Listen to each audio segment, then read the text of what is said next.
네. 제가 김영석 그 관장이 어떤 분인지 잘 몰랐었어요. 네. 뭐 그렇게 유명한 분도 아니었던 것 같고 그래서 찾아봤더니 건대 사학과 졸업하셔가지고 경희대에서 박사학위 받고 그 다음에 오산고등학교 교사도 하시고 총신대 교수도 하시고 지금 얼마 전까지는 고신대 석좌 교수 하시다가 8월 6일에 독립기념관장으로 임명이 되신 분인데 네. 아니 뭐 사학과 전공하고 역사학자니까 독립기념관장으로 임명되는데 문제는 없다라고 보여져요. 왜냐하면 독립기념관 법이 있어요 따로. 예. 그런데 저런 정도면은 충분히 이제 관장으로 임명되실 만한 그러한 자격은 충분히 있다라고 보여지고요.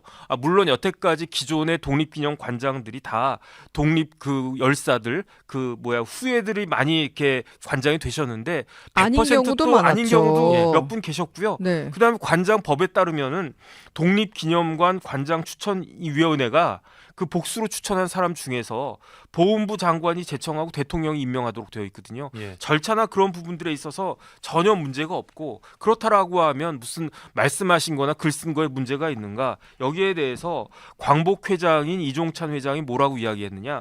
김영석 관장은 1945년 8.15 광복절을 부정하고 1948년 8월 15일을 대한민국이 시작된 날로 보고 있다. 그러니까 문제가 있다. 이렇게 이야기하셨단 말이에요. 그런데 정작 김영석 관장은 뭐라고 말씀하셨느냐? 대한민국은 1919년에 건국됐고 1948년에 완성된 것이다. 임시정부를 굉장히 높게 친 거고요. 그래서 제가 재헌헌법 찾아봤거든요. 재헌헌법 전문에 어떻게 되어 있냐면 기미 3.1운동으로 대한민국을 건립하여 세계에 선포한 위대한 독립정신을 계승하여 이제 민주 독립 국가를 재건한다 이렇게 되어 있단 말이에요. 예. 그러니까 이게 김영석 그 관장이 이야기하는 거랑 똑같아요. 그러니까 네. 재헌헌법에 그 기미 3.1 운동으로 임시정부가 건립이 됐다. 예. 그러니까 그때 건국이 됐다라고 볼 수도 있고 예. 그런 다음에 1948년 8월 15일에 이제 민주 독립국가가 재건됐다. 예. 완성됐다. 이 이야기 아니겠습니까? 예. 네. 가장 합헌적으로 말씀을 하셨는데 왜 이것을 이종찬 회장을 살짝 꽈가지고 문제가 있는 것처럼 이야기하는 것인지. 두 번째로 이종찬 회장이 문제가 된다라고 이야기했던 게 뭐냐면은 식민 지배를 정당화한 사람이다. 김영석 관장은 식민 지배를 정당화했대요. 왜 정당화했느냐? 일제 시대 때 한국 사람들의 국적, 조선 사람들의 국적, 한반도에 있는 사람들의 국적이 일본이었다라고 김영석 관장이 이야기했는데 그거는 식민 지배를 정당화하기 위한 것이 아닌가 그렇게 이야기하는데 예, 그렇죠. 객관적으로 예. 일제 시대 때 지금부터 딱 100년 전 생각하면 돼요. 오늘이 2024년 8월 14일 아니겠습니까? 네. 1924년 8월 14일에 제가 그 한반도에 있었으면 이 서울에 있었으면 저는 한국 사람이겠습니까? 일본 사람이겠습니까? 중국 사람이겠습니까? 저는 일본 사람일 수밖에 없어요. 대표적으로 손기정 선생이 마라톤에서 베를린에서 우승했잖아요. 예. 그때 가슴팍에 뭐 달고 뛰었습니까?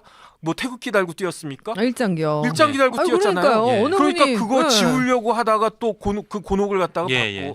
만약에 김영석 관장이 일제시대 때 그 조선 사람들 국적은 일본이었다 여기까지만 딱 끝냈으면 좀 이렇게 찝찝한데 뭐 저런 이야기를 하나 굳이라고 했을 텐데 또 뭐가 있냐면은 그렇기 때문에 국권을 되찾기 위해서 한 운동이 그게 독립운동이었다. 이거보다 더 정확한 말이 뭐가 있겠습니까? 저는 이런 식으로 이종찬 회장이 저런 말씀을 하시는 게 도저히 이해가 되지가 않고요. 그다음에 우리나라에 내일이 무슨 날입니까? 내일이 광복절이잖아요. 광복절이죠. 지금 이종찬 회장이 무슨 회장입니까? 광복회장이잖아요. 예. 광복절에 광복하고 광복회에 광복이 다른 말입니까? 똑같은 말이잖아요. 광복회에 존재하는 근거가 뭡니까? 광복절이잖아요. 예. 광복절 없으면 광복회라고 하는 그 단체는 필요가 없는 거 아니겠습니까? 없어져야 되겠네요. 가장 중요한 그 행사가 광복회에 라고 있어서 해석할 수도 다 있겠네요. 없어져도 딱 하나만 해야 된다라고 하면 그거는 광복절 기념 행사인데 예. 그걸 광복회장이 안 나가겠다? 그럼 저는 광복회장 그만두시는 게 맞는 것이 아닌가 저는 그런 생각하고요. 더군다나 예. 우리나라의 역대 광복회장들 여러 분 계셨잖아요. 가장 최근에 뭐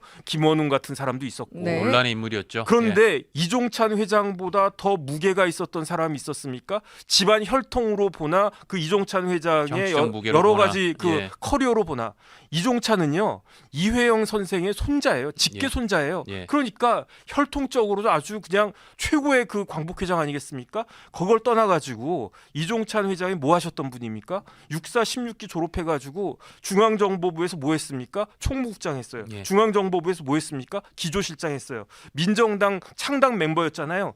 국회의원 몇 번 했습니까? 4번 했어요. 민정당에서 사무총장도 하고 그다음 대통령 후보도 하고 그런 다음에 그 DJ 밑에서 뭐 했습니까? 안기부장 했었잖아요. 예. 그다음에 국정원장까지 했었잖아요. 예. 이런 여러 가지 뭐 그 무게로 보나 뭐로 보나 여태까지 기존 광복회장과는 비교할 수 없는 혈통과 커리어를 가진 분이 저렇게 광복절을 망치려고 한다. 저는 우리나라가 지금 너무 좀 희한해진 것이 아닌가. 뭐 전현희 위원장만 문제가 있는 게 아니고 저는 광복회장부터 지금 문제가 있는 것이 아닌가 그러니까 그런 생각이 듭니다. 이종찬 회장은 아니라고 부인하지만 정부 쪽에서 나오는 설명이 그거잖아요.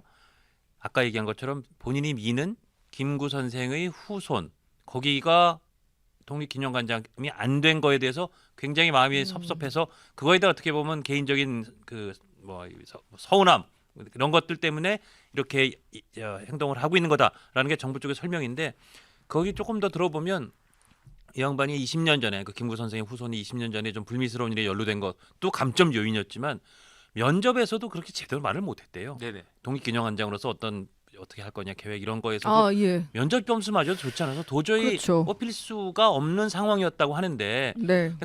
모르겠습니다. 이종찬 회장은 꼭 그것 때문이 아니라고 말하지만 좀 여러 전후관계 정황으로는 정부 측의 설명도 그렇고 그것 때문에 대한 좀 개인적인 서운함이 이렇게 반로가 돼서 이런 일이까지 퍼진 거 아니냐.